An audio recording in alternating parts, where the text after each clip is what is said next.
여러분 정말 죄송스럽습니다.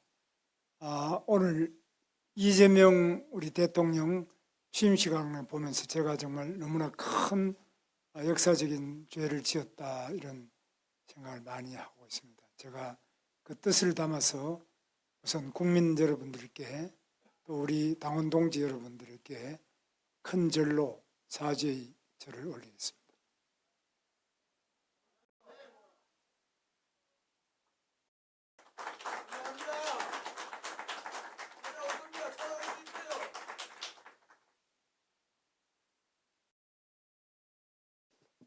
저는 이번에 이 선거를 하면서 그리고 정말 국민들이 대부분이 원하지 않던 이재명 대통령이 오늘 취임을 하게 되는 과정을 보면서 역사는 이렇게 가는구나 생각하고 제가 왜 이렇게 되었을까를 깊이 생각을 해봤습니다. 첫째는 우리 당이 지금 민주주의에 대한 기본적인 이해와 신념, 그것을 지키기 위한 투철한 사명이 없기 때문이라고 생각합니다. 그것이 바로 계엄이라는 상상할 수 없는 일로 나타났습니다. 저는 지금 이 시대에 계엄이 왜 필요했는지, 그것이 무슨 결과를 가져왔는지 이미 다 판명이 났습니다. 그런데 그걸 우리 당이 그 계엄을 했던 우리 대통령을 뽑았고 또 우리 대통령의 뜻이 당에 많이 일방적으로 많이 관철된 것에 대해서 깊은 자성이 필요하다고 봅니다. 앞으로 절대로 이런 식의 계엄은 다시는 있어서는 안 된다. 뭐 어느 당이 뭐라 그런다 이런 것이 아니라 우리 스스로도 이건 아니다. 정치라는 것은 목표도 중요하지만 그 수단이 매우 중요한데 전혀 적절치 않은 수단을 이렇게 쓰게 되도록 우리가 그냥 말릴 수 없었던 거, 또 그것을 제어하는 힘이 우리 내부에 없었다는 점에 대해서 매우 큰 문제가 있다고 저는 생각합니다. 그래서 민주주의의 가장 기본이 되는 것에 대해서는 양보할 수 없고 타협할 수 없고 단호한 거부와 또 때로는 단호한 그 수단의 선택이 필요한데 이 부분이 가장 큰 문제라고 생각합니다. 두 번째는 우리 당이 당내 민주주의가 무너졌다고 생각합니다. 우리가 과연 어떤 사람을 당대표로 뽑느냐 또는 누구를 우리가 공직 후보자로 뽑느냐, 민주주의가 완전히 사라져버렸습니다. 삼척동자가 보더라도 말이 안 되는 방식으로 우리가 공직 후보를 뽑지 않았는지 또는 당대표나 모든 것도 이게 당이 과연 민주주의가 살아있는 당이냐, 민주주의는 아직 숨을 못 쉬는 당이냐 이런 점에서 깊은 성찰과 개혁이 필요하다고 저는 생각합니다.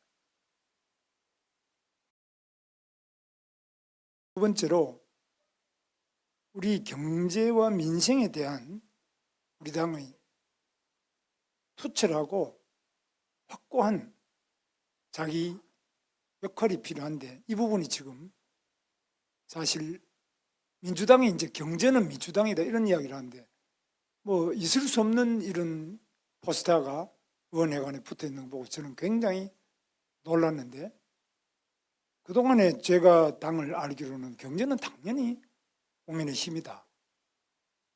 아주 뭐 너무나 분명한 구호였는데 지금은 과연 국민의힘이 경제를 제대로 하느냐? 민생이라면 국민의힘 아니냐? 딴 거는 몰라도.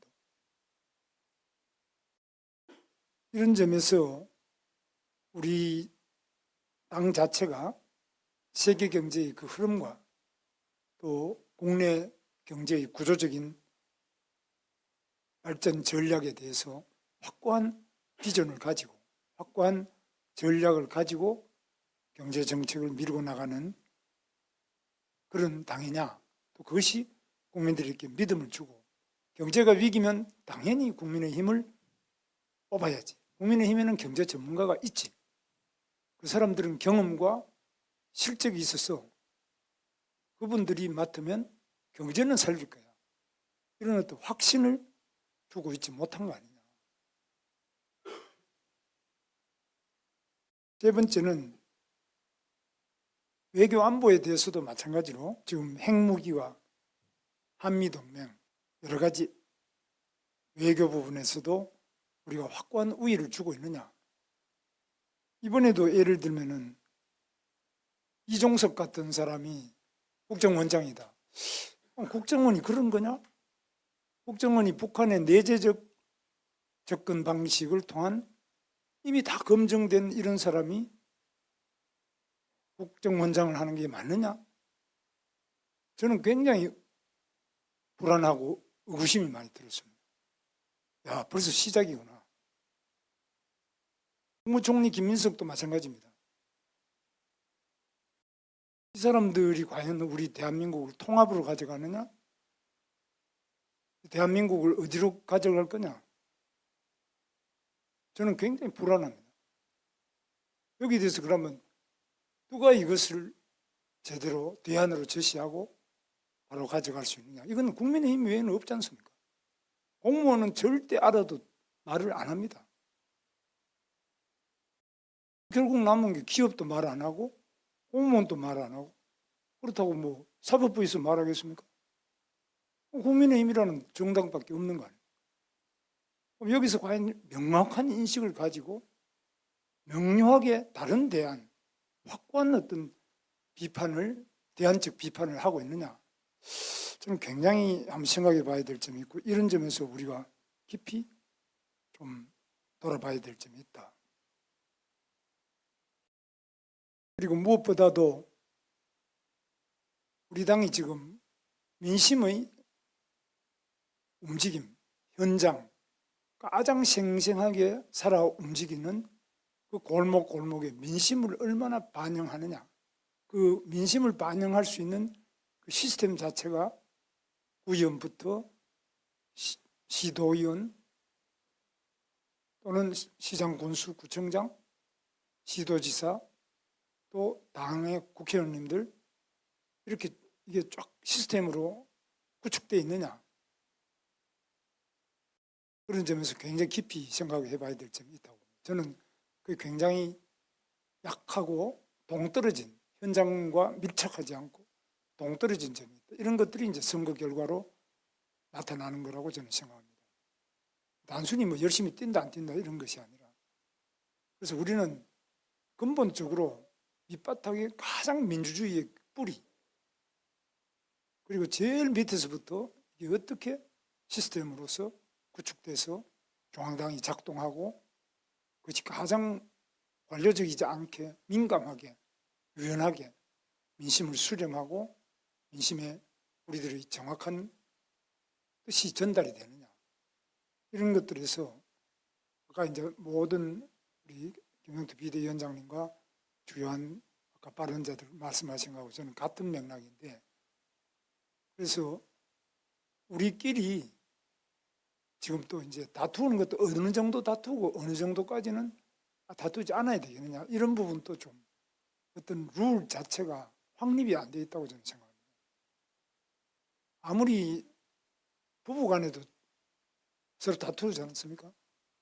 그러나 다투어야 될 때가 있고 또는 다투지 말아야 될 때도 있고 의견 차이를 어떻게 하냐 이런 부분에서 좀 더 민주적이고 허심탄회한 우리 나름대로의 룰이 있어야 되지 않느냐. 당내에서 서로 간에 당원 내부의 동지들 사이의 문제와 그렇지 않고 지금 선거라는 그것도 대선이라는 큰 일전을 해야 될 이런 상태에서 그걸 어떻게 원만하게 잘 가져가느냐 이런 부분이 저는 굉장히 아쉽게 생각합니다.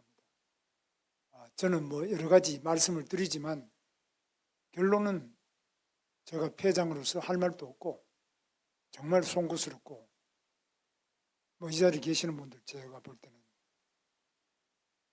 민주당의 그 어떤 분보다도 개인적으로 탁월하고 훌륭한 분들이 많이 계시는데 제가 되었더라면 국무총리는 저 사람보다는 우리 당에 있는 누가 더 좋은데, 그런 생각을 제가 많이 해보는데, 그러나 제 부족함으로 많은 기회를 놓치게 되고 국민들이 그로 인하여 고통받고 또 앞으로 상처받을 국민들을 생각하면 정말 송구스러운 마음 금할 수가 없습니다. 다시 한번 저희 부족함으로 이러한 패배를 안겨드린 부분에 대해서 용서해 주시고, 다시 한번 이 절망하는 우리 국민들에게 우리 모두가 심기일전해서 대한민국에 그래도 희망이 있다.